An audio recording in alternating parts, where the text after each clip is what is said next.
everybody, this is John D, and allow me to present to you Episode 1 of Godzilla and His Amazing Friends with audio commentary. With the absence of Godzilla and His Amazing Friends for this year, I thought I'd give you guys a little treat of episodes, since there won't be any new episodes until next year.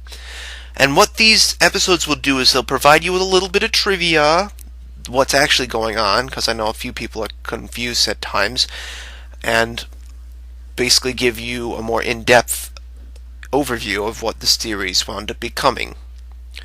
So I hope you guys enjoy, and here we go.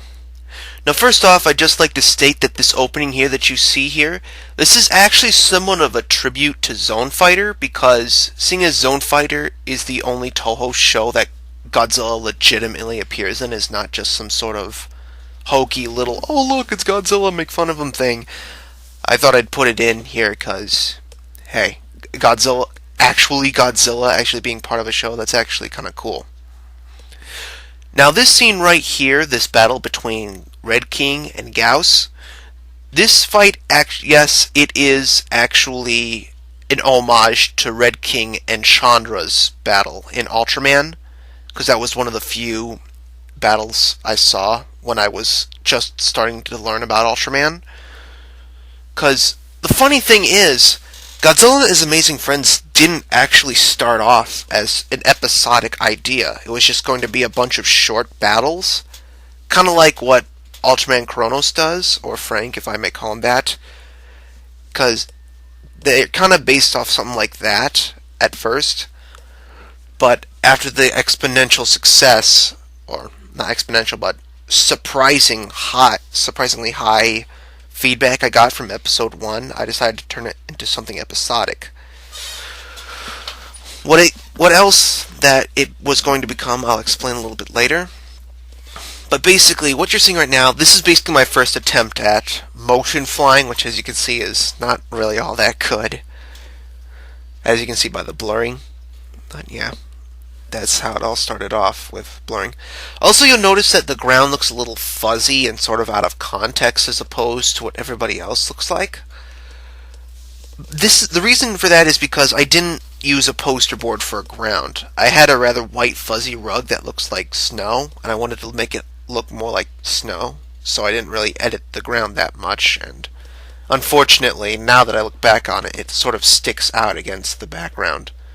So hopefully I won't make that same mistake again. Basically what just happened right now is basically Red King fought Gauss, and how he beat him was he stomped on his neck, crushing him and choking him to death. The pink stuff was basically Gauss's blood, since Gauss bleeds pink in the Showa era. Now, the reason why the episode starts off with Godzilla in the Arctic is because, again, like I stated with Red King and Gauss, originally the quote-unquote series was just a bunch of short battles.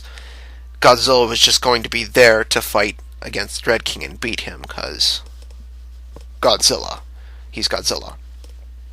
Another episode that was going to follow right after this was basically an alien visits Earth, and Godzilla fights a monster that resembles him, which eventually transforms into Gomez, and ultimately into Black King, because those were the earliest monsters I had on me that I bought.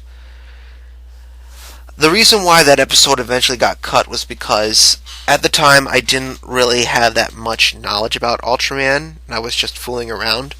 So if you guys are expecting like a future episode of that, I wouldn't say don't get your hopes up, because the idea just sounds silly now when you think about it. Now, another thing I exploit here was Red King's weakness. His feet are incredibly tender. Now, this scene coming up right here, the cliff scene, this actually is somewhat of a slight, not homage, but sort of tribute to my favorite Indiana Jones film, The Last Crusade. It's supposed to sort of mimic the fight between Indy and that Nazi general before the tank drives off the cliff.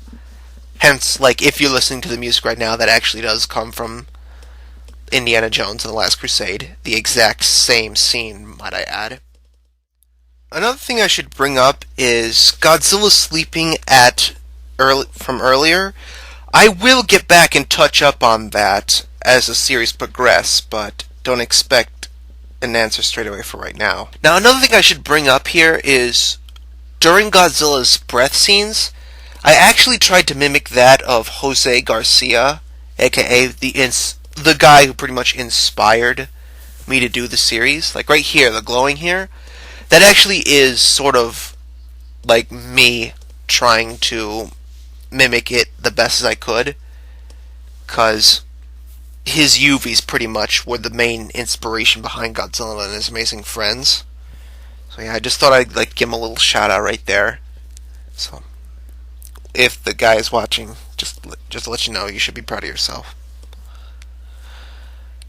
And Red King is not dead, just so you know. He just crawls off. Will he return for season 2? I don't know. We'll all have to find out. And now Godzilla leaves, only to fight Sigors later on. But that's a different time for a different episode. And so that's it for audio commentary of episode 1. I hope you guys enjoyed it and expect more episodes to come soon. Later.